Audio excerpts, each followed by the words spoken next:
السلام عليكم ورحمة الله وبركاته. كم جرتن كبجمتوتا في جالتمتوني هوردفتوني أورمو تيج توتوريال. الحمد لله يعني نجاكوت نجاني كي هنجار الله هنك بجارا باك جرتن مرة سنجاو. دعوتان كي فيديو أراكن كيساتي ونن نسمبر تيسو هيتشتي سيتينجي مسنجر كيساني كيس جرو كيسان واكود أنوان أجائبا وان هدو تك اسم فاجة سمبر تيس. قام برمسات إن درمون درات وروني يوتيوب channel كينيا فاروتات أم بعنا قام نوتا channel كينيا سبسكرايب ورچون دكتنا ada. Yeroo subscribe gootan barumsuun asirratti dabarsinu guyyaan nama dura akka simbira ga'uuf mallattoo notification sana kilik itti godhaadha.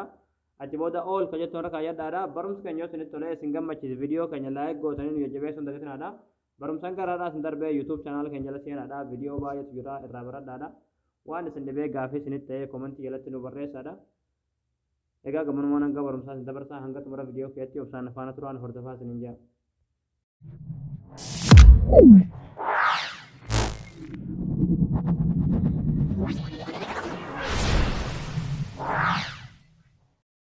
Hayyee daawwattoota kiyyaa hiccitii siitingii miseenjara keessanii keessa jiru kudhan kana baruudhaaf viidiyoo hanga dhumaadhaa daawwadhaadha akkasuma viidiyoo laayik godhaadha.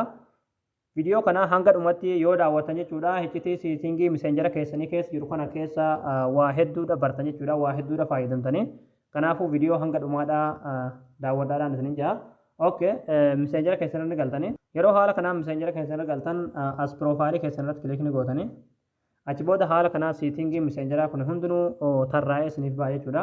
Kana awwalarraa eegala jechuudha. Asirratti kunoo switch account jettoon irratti yoo dhoonne kuni yoo akkaawuntii biraadhaa qabaatan fakkeenyaaf feesbuukii biraadhaa qabaatan miseenjara biroodhaa irra galuu dandeessan jechuudha. Yoo qabaatan asirraan isiniif tirreessa. Waan isiniif tirreessan jechuudha feesbuuk keessan keessaa seenuu barbaadan miseenjara irra galuu barbaadan irra galuu dandeessan jechuudha. Itti aanuudhaan ammallee asirratti direct mode ni jira jechuudha. Direct mode system isaadhaa kan fayyadamuu barbaadan kana oonii gootan jechuudha. Achi booda haala kanaan gurraachaa jechuudha. Siitingiin isaa guutumaan guututti keessaadhaa haala kanaan gurraachaa jechuudha. Ija keessaniifaa hedduu tokko bareedaadha jechuudha kuni. Itti aanuudhaan inni sadaffaadhaa kunoo message request ka jiru kuni yoo irratti dhootan jechuudha. Message namoonni fireenii keessan hin ta'in isiniif barreessan namoota miseejii namoota isin jala hin jirredha egalee qaxataa waan isin dhufneef asitti argama jechuudha. Namni yeroo miseenjaraan isiniif barreessu yoo fireenii keessan hin ta'in yoo isin jala hin jiraatin namni yoo isinii barreesse miseejiin isaanii asitti walitti qabama jechuudha malee daayirektii isiniif hin dhufu jechuudha akka namoota kaanii jechuudha. Miseejii kana keessa deemtanii hunda dubbisuu dandeessan jechuudha. Asirratti dhootanii hundinuu asumarratti ni argama. Kee deemtanii nama isiniif barreesse laaluu dandeessanii jechuudha. Okay, yeroo tokkoof dubni deebina. Itti aanuudhaan ammallee activate status jettuun onlaayinii keessan dhoffachuudha jechuudha. Akka namni onlaayinii irratti isin arginu yoo barbaadan asirratti raayii sana ni cuftan jechuudha.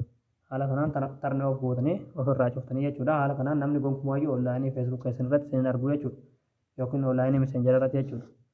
Okay, itti deebine yeroo tokkoof dubni deebitanii ammallee asirratti notification sound ka jedhamu irratti kilikni gootanii asirratti yeroo namni isinii bilbilu rannaa miseenjara keessanii jijjiiruu dandeessan jechuudha. Reengitoon kan dhootanii kan barbaadanitti as keessaa jijjiirrachuu dandeessan jechuudha. Kan duraanii yoo isin jibbisiise yoo isin nuffisiise jechuudha irraa qayyarachuu dandeessan jechuudha. Hedduun as keessa jira waan ta'eef kan isinitti tole sagalee dhaggeeffattanii jijjiiruu dandeessanii jechuudha. Itti aanuudhaan of duuba deebitanii ammallee itti aanuudhaan asirratti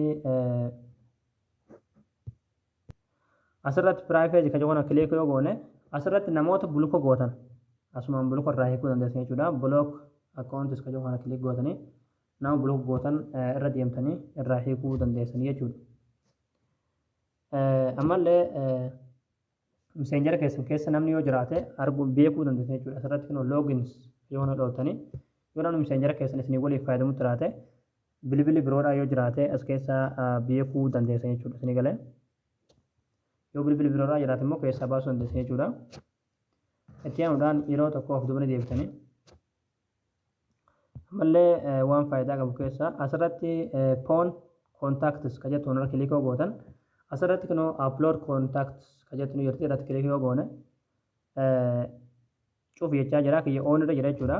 Kuni faayidaan isaadha lakkoofsa bilbila keessanirra jiru waan sajjallattanii qabdan hunda miseenjara keessanirratti seefii isiniif godha jechuudha. Fakkeenyaaf mana bilbila keessan keessarra mana bilbilaa keessan keessa lakkoofsi isin sajjalatan yoo bade as keessa lakkoofsa argachuu dandeessan jechuudha. Lakkoofsa asirratti seefii gootan.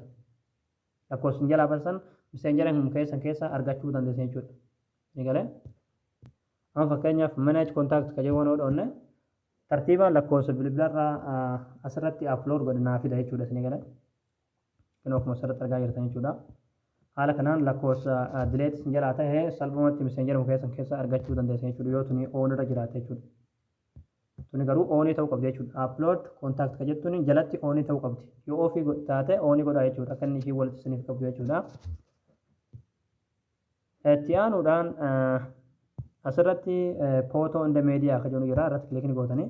Kuni faayidaan isaadha. Yeroo namni waan gargaraadhaa viidiyoos haa ta'uu suuraas haa ta'uu waan gargaraadhaa namni miseenjaraan isiniif erge akka ofiin automaatikaalii seefii godhu galarii keessan keessatti seefii isiniif godhu yoo barbaaddan tana raayitii gootan jechuudha. Haala kanaan bantanii yoo hin barbaanne immoo akkuma miseenjara keessan keessaa qofaa yoo barbaaddan ofii gootan jechuudha.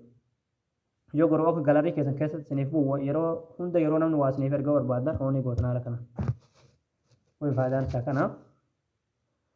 Itti aanuudhaan chaatiin tuni fuulduratti jechuudha. Raayitiin tuni yoo banaa jiraatte yoo haala kanaan banaa jiraatte miseejii namni isiniif barreessu gubbatti isiniif ba'a jechuudha. Yoo immoo tuni cufaa jiraatte yeroo miseenjarra galtan malee waan namni isiniif barreesse arguu hin dandeessin jechuudha. Yoo tun haala kanaan cufaa jiraatte yoo immoo haala kanaan banaa jiraatte alaatul miseejiin namni isiniif barreessu gubbatti isiniif ba'a jechuudha. Yoo immoo haala kanaan cufarra jiraatte kee galtan malee arguu hin dandeessanii kanaafuu onii ta'uu qabdi jechuudha. Itti aanuudhaan asirratti account settings ka jettu jirti irratti kilikni gootanii. Yeroo haala kanaan irratti kilik gootan haala kanaan asitti isin fida.